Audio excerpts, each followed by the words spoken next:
This is Aldous Huxley, a man haunted by a vision of hell on earth. A searing social critic, Mr. Huxley, 27 years ago, wrote Brave New World, a novel that predicted that someday the entire world would live under a frightful dictatorship. Today, Mr. Huxley says that his fictional world of horror is probably just around the corner for all of us. We'll find out why in a moment. The Mike Wallace Interview, presented by the American Broadcasting Company in association with the Fund for the Republic, brings you a special television series discussing the problems of survival and freedom in America. Good evening. I'm Mike Wallace. Tonight's guest, Aldous Huxley, is a man of letters, as disturbing as he is distinguished. Born in England, now a resident of California, Mr. Huxley has written some of the most electric novels and social criticism of this century. He's just finished a series of essays called Enemies of Freedom, in which he outlines and defines some of the threats to our freedom in the United States. And Mr. Huxley, right off the bat, let me ask you this. As you see it, who and what are the enemies of freedom here in the United States? Well, I don't think you can say who in the United States. I don't think there are any sinister persons deliberately trying to rob people of their freedom. But I do think, first of all, that there are a number of impersonal forces which are pushing in the direction of less and less freedom. And I also think that there are a number of technological devices which anybody who wishes to use can use to accelerate this process of going away from freedom, of imposing control. Well, what are these forces and these devices, Mr. Huxley? I should say that there are two main impersonal forces. The first of them is not exceedingly important in the United States at the present time, though very important in other countries. This is the force which in general terms can be called overpopulation, the mounting pressure of population pressing upon existing resources. This, of course, is an extraordinary thing. Something is happening which has never happened in the world's history before. I mean, let's just take a simple fact that between the time of the birth of Christ and the landing of the Mayflower, the population of the Earth doubled. It rose from 250 million to probably 500 million. Today, the population of the Earth is rising at such a rate that it will double in half a century. Well, why should overpopulation work to diminish our freedoms?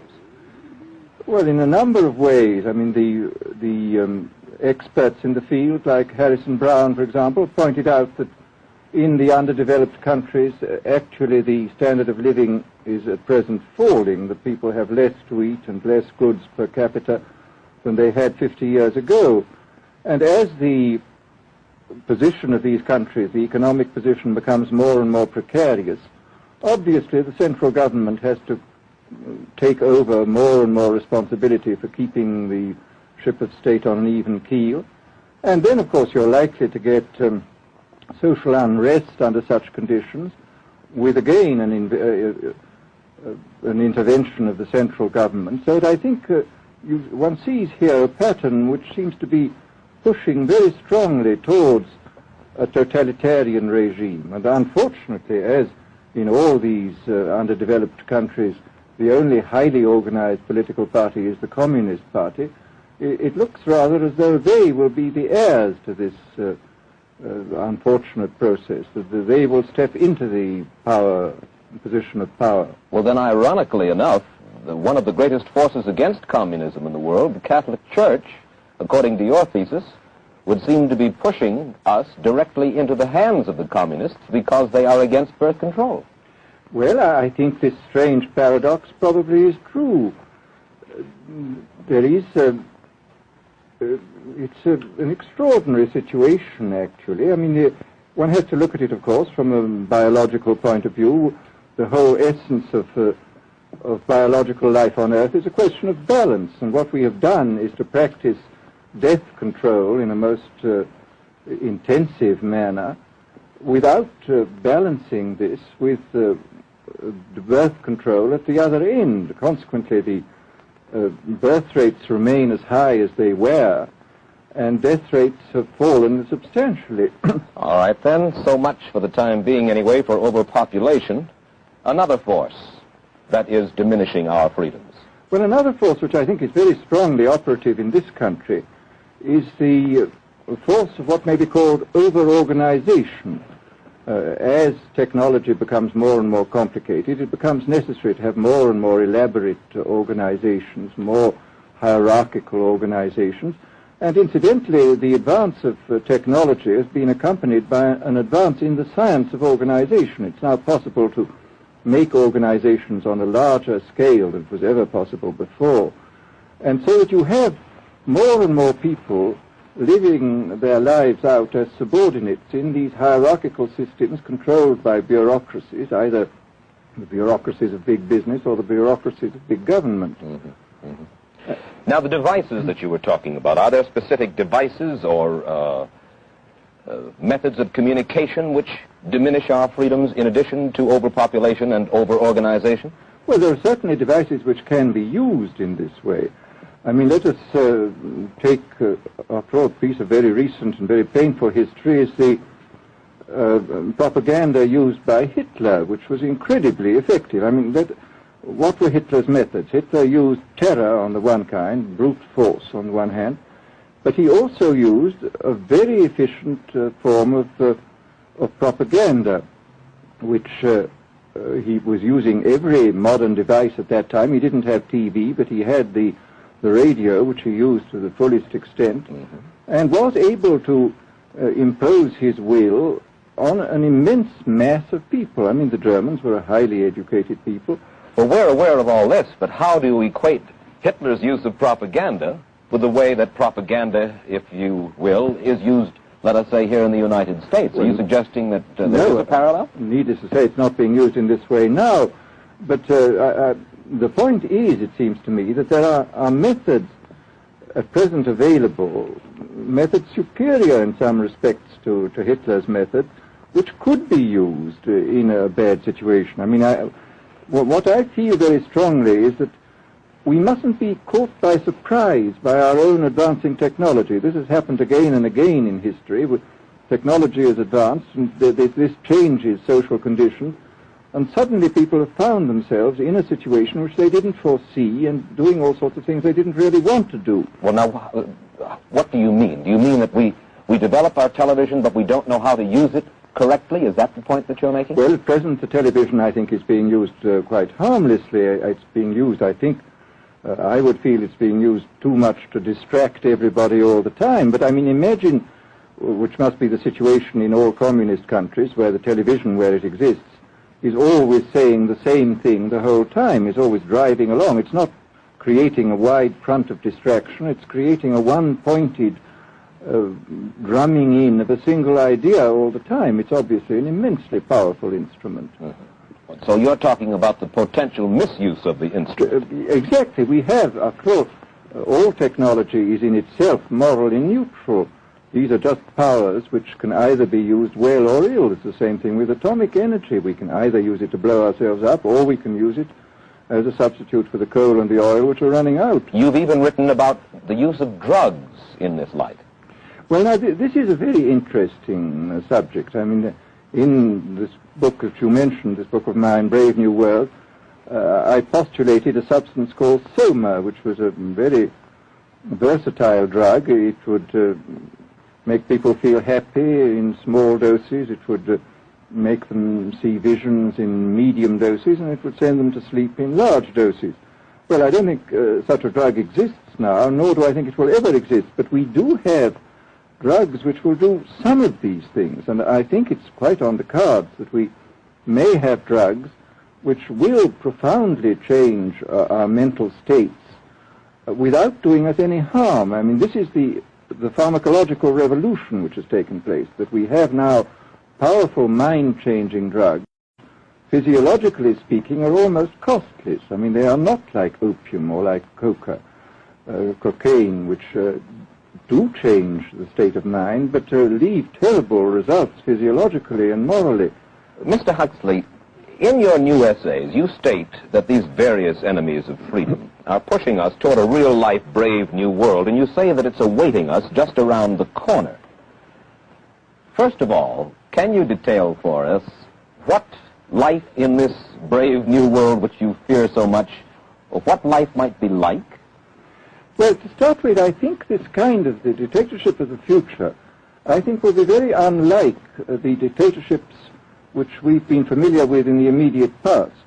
I mean, take another book prophesying the future, which was a very remarkable book, George Orwell's 1984. Well, this book was written at the height of the Stalinist regime and just after the Hitler regime. And there he foresaw a dictatorship using entirely the methods of terror, the methods of physical violence. Now, I think what is going to happen in the future is the dictators will find, as the old saying goes, that you can do everything with bayonets except sit on them. That if you want to preserve your power indefinitely, you have to get the consent of the ruled. And this they will do partly by drugs, as I foresaw in Brave New World, partly by these new techniques of propaganda. They will do it by bypassing the sort of rational side of man and appealing to his subconscious and his deeper emotions and his physiology even, and so making him actually love his slavery. I mean, I think this is the danger, that actually people may be in some ways happy under the new regime, but they will be happy in a situation where they oughtn't to be happy. But let me ask you this. You're talking about a world that could take place within the confines of a totalitarian state. Let's become more immediate, more urgent about it. We believe, anyway, that we live in a democracy here in the United States. Do you believe that this brave new world that you talk about could, let's say in the next quarter century, the next century, could come here to our shores? I think it could. I mean, that's why I feel it's so extremely important here and now to start thinking about these problems, not to let ourselves be taken by surprise by the new advances in technology. I mean, for example, in regard to the use of the drugs, we know there's enough evidence now for us to be able, on the basis of this evidence and using a certain amount of creative imagination, to foresee the kind of uses which could be made by people of bad will with these things, and to attempt to forestall this. And in the same way, I think with these other methods of propaganda, we can foresee and we can do a good deal to forestall. I mean, after all, the price of freedom is eternal vigilance. You write in Enemies of Freedom, you write specifically about the United States. You say this, writing about American political campaigns. You say, all that is needed is money and a candidate who can be coached to look sincere.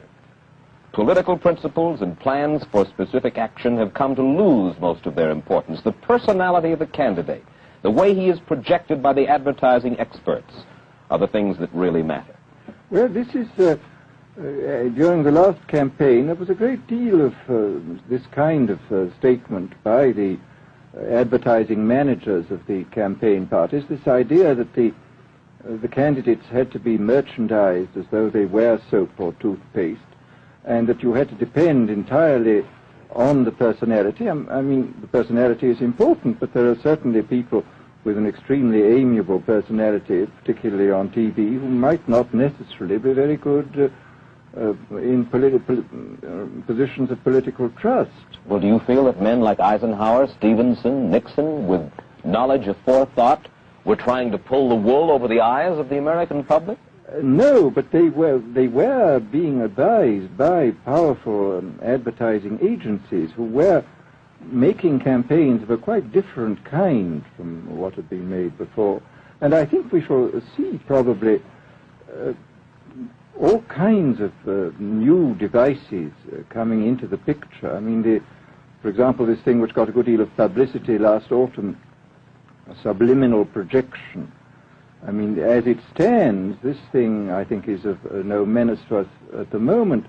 But I was talking the other day to one of the people who has done most experimental work in the psychological laboratory with this, was saying precisely this, that it is not at the moment a danger, but once you've established a principle that something works, you can be absolutely sure that the technology of it is going to improve steadily. And his view of the subject was that, well, maybe they will use it to some extent in the 1960 campaign, but they will probably use it a good deal and much more effectively in the 1964 campaign, because this is the kind of rate at which technology advances. And we'll be persuaded to vote for a candidate that we do not know that we are being persuaded to vote for. Exactly. I mean, this is the rather alarming feature, that you're being persuaded below the level of choice and reason. In regard to advertising, which you mentioned just a little ago, in your writing, particularly in Enemies of Freedom, you attack Madison Avenue, which controls most of our television and radio advertising, newspaper advertising, and so forth. Why do you consistently attack the advertising agency? Well, no, I think that advertisement plays a very necessary role, but the danger, it seems to me, in a democracy is this. I mean, what does a democracy depend on? A democracy depends on the individual voter making an intelligent and rational choice for what he regards as his enlightened self-interest in any given circumstance. But what these people are doing, I mean, what both for their particular purposes, for selling goods, and the dictatorial propagandists are doing, is to try to bypass the rational side of man and to appeal directly to these unconscious forces below the surface, so that you are, in a way, making nonsense of the whole democratic procedure, which is based on conscious choice on rational grounds.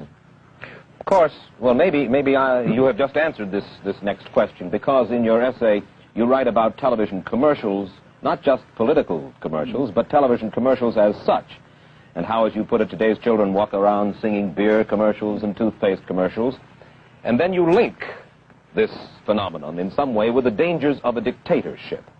Now, could you spell out the connection, or how do you feel that you have done so sufficiently? Well, I mean, here, this whole question of children, I think, is a terribly important one, because children are quite clearly much more suggestible than the average grown-up. And again, suppose that for one reason or another all the propaganda was in the hands of one or very few agencies, you would have an extraordinarily powerful force playing on these children, who after all are going to grow up and be adults quite soon. I do think that this is not an immediate threat, but it remains a possible threat. And you said something to the effect in your essay that the children of Europe used to be called cannon fodder, and here in the United States they are television and radio fodder. Well, after all, you can read in the trade journals the most lyrical accounts of how necessary it is to get hold of the children, because then they will be loyal brand buyers later on. Mm-hmm. But, I mean, again, you just translate this into political terms. The dictator says they will be loyal ideology buyers when they're grown up. We hear so much about brainwashing as used by the communists. Do you see any brainwashing other than that which we've just been talking about that is used here in the United States? Other forms of brainwashing? Not in the form that has been used in China and in Russia, because this is essentially the application of propaganda methods, the most violent kind, to individuals. It's not a shotgun method like the advertising method. It's a way of getting hold of the person and playing both on his physiology and his psychology till he really breaks down, and then you can implant a new idea in his head. I mean, the descriptions of the methods are really blood-curdling when you read them, and not only the methods applied to political prisoners, but the methods applied, for example, to the training of the young communist administrators and missionaries. They receive an incredibly tough kind of training, which causes about 25% of them to break down or commit suicide, but produces 75% of completely one-pointed fanatics. The question, of course, that keeps coming back to my mind is this. Obviously, politics in themselves are not evil. Television is not in itself evil. Atomic energy is evil, and yet you seem to fear that it will be used in an evil way. Why is it that the right people will not, in your estimation, use them? Why is it that the wrong people will use these various devices and for the wrong motives? Well, I think one of the reasons is that these are all instruments for obtaining power, and obviously the passion for power is one of the most moving passions that exist in man, and after all, all democracies are based on the proposition that power is very dangerous and that it's extremely important not to let any one man or any one small group have too much power for too long a time. After what are the British and American constitutions except devices for limiting power? And all these new devices are extremely efficient instruments for the imposition of power by small groups over larger masses. Well, you ask this question yourself in Enemies of Freedom. I'll put your own question back to you. You ask this: in an age of accelerating overpopulation, of accelerating overorganization, and ever more efficient means of mass communication, how can we preserve the integrity and reassert the value of the human individual? You put the question. Now here's your chance to answer it, Mr. Huxley. Well, this is obviously, first of all, it's a question of education. I think it's terribly important to insist on individual values. I mean, there is a tendency, as you probably read a book by White, The Organization Man, a very interesting, valuable book, I think, where he speaks about the new type of group morality, group ethic, which speaks about the group as though the group was somehow more important than the individual. But this seems, as far as I'm concerned, to be in contradiction with what we know about the genetical makeup of human beings, that every human being is unique. And it is, of course, on this genetical basis that the whole idea of the value of freedom is based. And I think it's extremely important for us to stress this in all our educational life. And I would say it's also very important to teach people to be on their guard against the sort of verbal booby traps into which they're always being led, to analyze the kind of things that are said to them. Well, I think there is this whole educational side, and I think there are many more things that one could do to strengthen people and to make them more aware of what was being done. You're a prophet of decentralization. Well, yes, if this is feasible.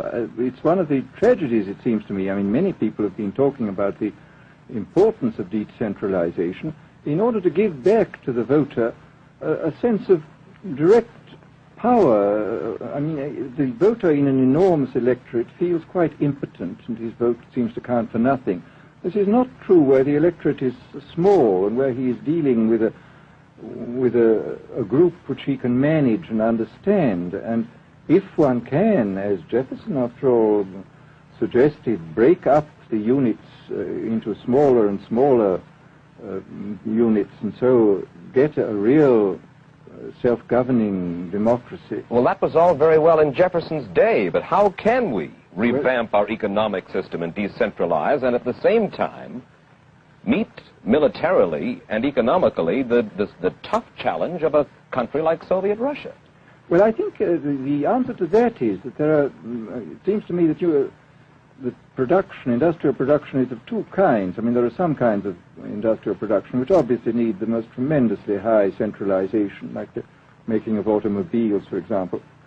But there are many other kinds where you could decentralize quite easily and probably quite economically, and that you would then have this kind of decentralized life. After all, you begin to see it now if you travel through the South, this decentralized textile industry which is springing up there. Mr. Huxley, let me ask you this, quite seriously. Is freedom necessary? As far as I'm concerned, it is, yes. Why? Is it necessary for a productive society? Yes, I should say it is. I mean, a genuinely productive society. I mean, I think you could produce plenty of goods without much freedom, but I think the whole sort of creative life of man is ultimately impossible without a considerable measure of individual freedom, that initiative, creation, all these things which we value, and I think value properly, are impossible without a large measure of freedom. Well, Mr. Huxley, take a look again at the country which is in the stance of our opponent anyway it would seem to be there, Soviet Russia. It is strong and getting stronger economically, militarily. At the same time, it's developing its art forms pretty well. It seems not unnecessarily to squelch the creative urge among its people, and yet it is not a free society. It's not a free society, but here is something very interesting, that those members of the society, like the scientists who are doing the creative work, are given far more freedom than anybody else. I mean, it's a privileged aristocratic society in which, provided that they don't poke their noses into political affairs, these people are given a great deal of prestige, a considerable amount of freedom, and a lot of money. I mean, this is a very interesting fact about the new Soviet regime, and I think what we're going to see is a people on the whole with very little freedom, but with an oligarchy on top enjoying a considerable measure of freedom and a very high standard of living. And the people down below, the epsilons down below, enjoying very little. And you think that that kind of situation can long endure? I think it can certainly endure much longer than a situation in which everybody is kept down. Because, I mean, they can certainly get their technological and scientific results on such a basis. Well, the next time that I talk to you then, perhaps we should investigate further the possibility of the establishment of that kind of a society, where the drones work for the queen bees up above. Well, but yes, but I must say I still believe in democracy. If we can make the best of the creative activities of the people on top, plus those of the people on the bottom, so much the better. Mr. Huxley, I surely thank you for spending this half hour with us, and I wish you Godspeed, sir. Thank you. Aldous Huxley finds himself these days in a peculiar and disturbing position. A quarter of a century after prophesying an authoritarian state in which people were reduced to ciphers, he can point at Soviet Russia and say, "I told you so." The crucial question, as he sees it now, is whether the so-called free world is shortly going to give Mr. Huxley the further dubious satisfaction of saying the same thing about us. Stay tuned for a preview of next week's interview. Till then, Mike Wallace, good night.